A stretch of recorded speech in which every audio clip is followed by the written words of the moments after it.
And what you're doing right here is pretty frivolous, meaningless, doesn't get you any moral points, doesn't get you any kind of ethical credit. This is just you being selfish or self-interested or self-centered, which is, from an ethical perspective, from a nobility perspective, we don't really like this. You know, one of the examples I like when I talk about capitalism, which I do a lot, I like to give is you know, Bill Gates. Right? Bill Gates during the 1980s and 1990s made tens of billions of dollars for himself, right? And he built this company up, and he made a lot of money. And what did we think of him from an ethical, moral perspective? What did we think of him? Right? I mean, from a business perspective, great businessman, but from Mother Teresa, Bill Gates, not in the same class, right? She's a saint. He's just a selfish guy trying to make a lot of money. He retires from Microsoft. He starts giving his money away. What do we think of him?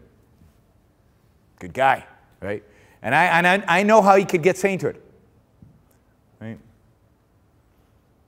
To get sainthood, Bill Gates would have to give all his money away, live in a tent, and if he could show a little blood, right? If he could bleed a little bit, show a little bit of suffering where it was really bad, that would give him nobility, sainthood. That would make him a hero. Now that is perverse. There's something really crazy about that, right? Creating wealth, Giving it away, yeah. Giving it all away, oh, absolutely sainthood. There's something perverse about thinking that your life should be in the service of other people, that that's what nobility is, right? And that your pursuit of your own self-fulfillment, of your own, you know, health and wealth and so on, is somehow tainted. And you know, you're all young, so you're all kind of focused on making yourself better. But in the culture we live in, as you grow older, you will start feeling like, what have I done with my life? Right? All I've done is pursue money and good body and, you know, my relationship and my happiness and stuff like that. There has to be something more, right? There's Mother Teresa over here telling me that that's what I really should be doing if I want to be counted as a good person. And what does that create when you've got a moral ideal up here and you're living a different life? What tension does that create? What do we call the emotion that creates? You know you should be doing this, but you're not doing it. You're doing something else. Starts with a G. Guilt. And you'll notice older people, you know, my age and older, right? They're not quite pursuing their life like you might be right now. They're not quite taking their life as seriously. They're torn from within. They're not very happy generally. And they're torn by this notion that they need to do something else, that there's something that they missed in life because their mother taught them that they should be selfless, and they haven't been. Right? Most of us, you know, I'll get in a moment to why I don't think most people are selfish either. But most people are not altruistic. Most people don't self-sacrifice. Most people don't think of others first. Most people don't think. But when we go to the mall, we'll get to thinking in a minute.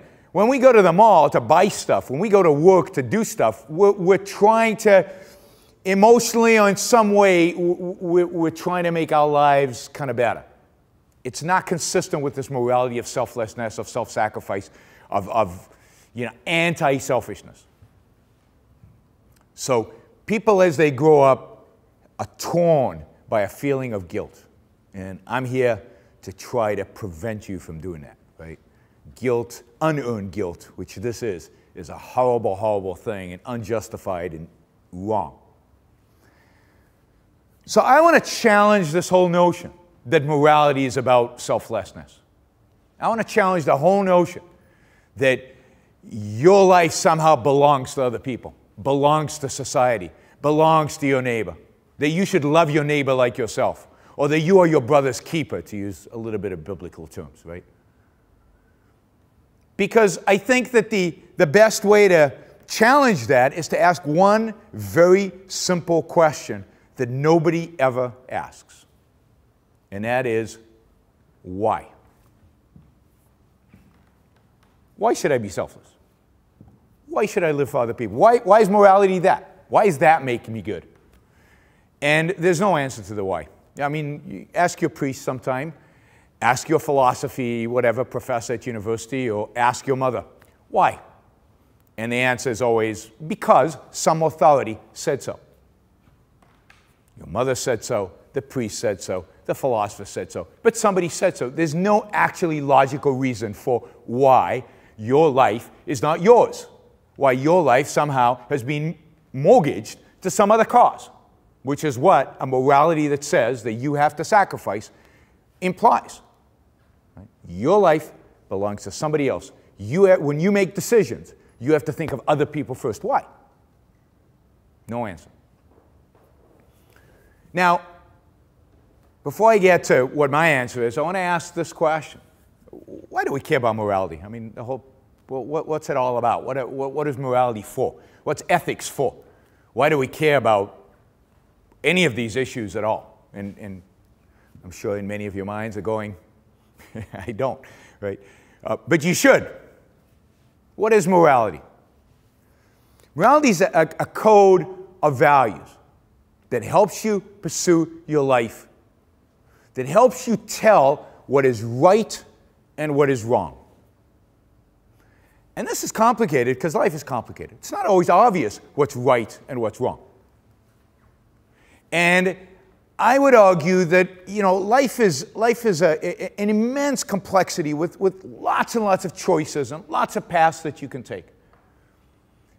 And what you need in life, generally, I mean, this is true of science, this is true of every field in human endeavor, what you need is some principles to help you deal with the complexity that's involved. To come up to every decision in life and say, I'm going to start from scratch, accumulating all the data I need to figure out, should I lie or shouldn't I lie, right? Is lying good for me or lying bad for me? And every concrete situation, redo that experiment is very, very difficult. Whereas if I can prove to you that lying is not good ever, because it's immoral and ultimately I'll show you it hurts you, it's bad for you, then you don't have to think about it every time. You just know you don't lie, and that's simple. It's a simple, that's called a principle. It's always going to be there, and it's always going to help you. So every fork in the road you reach, you know which way to go. Now, not everyone. We're talking about big questions, big principles. So morality is, if you will, a map to life. It's the principles that guide you in pursuing your life. It's like, without morality, being dropped in the middle of London and being told you had to reach somewhere, and you can't ask anybody questions, or you can, but they're all a bunch of idiots anyway, and they have no clue where anything is. And you have no map, and you're supposed to reach somewhere. What are you going to do? You might reach there, but what's the probability that you reach the point? It's low. And are you going to wait? Talk about waste of time in exercise. Are you going to waste a lot of time in life trying to reach that point? Yeah, you're going to go zigzag. You're going to go in the wrong directions. You're going to go all over the place. You might get mugged on the way. You know, bad things can happen. What you want is the most efficient way to get to the point you're dropped in to the point where you want to reach. And we'll talk about what that point you want to reach is in life. Okay? So morality gives you that map. It gives you the principles by which to get to the point where you want to get to. So morality is maybe the most important thing you can make a decision about in your life. And whether you believe it or not, all of you have principles about morality. Most of you have those principles because you've absorbed them from the culture around you. From your parents, from your teachers, from your friends, from books you read. They've just come in. Most of you haven't even thought about it. I'm guessing, right? I don't want to insult anybody here. But you haven't really sat down and thought, what's really good? What's really bad? Where do I want to go in life long term? How do I get there? What are the principles that I want to live my life by? Most people never think that. They just absorb it from reality, from community, from whatever outside. I want to encourage you today, because I don't expect anybody here to completely accept everything I'm going to say or agree with everything I say. This is a challenge. I want you to take this question seriously. And you do the thinking. And do the just like you do the thinking about diet, and you do the reading about diet, just like you're going to, read a bunch of books and really take seriously the questions about exercise, or you're going to really take seriously about, finding a woman to date and having a relationship and making that relationship work.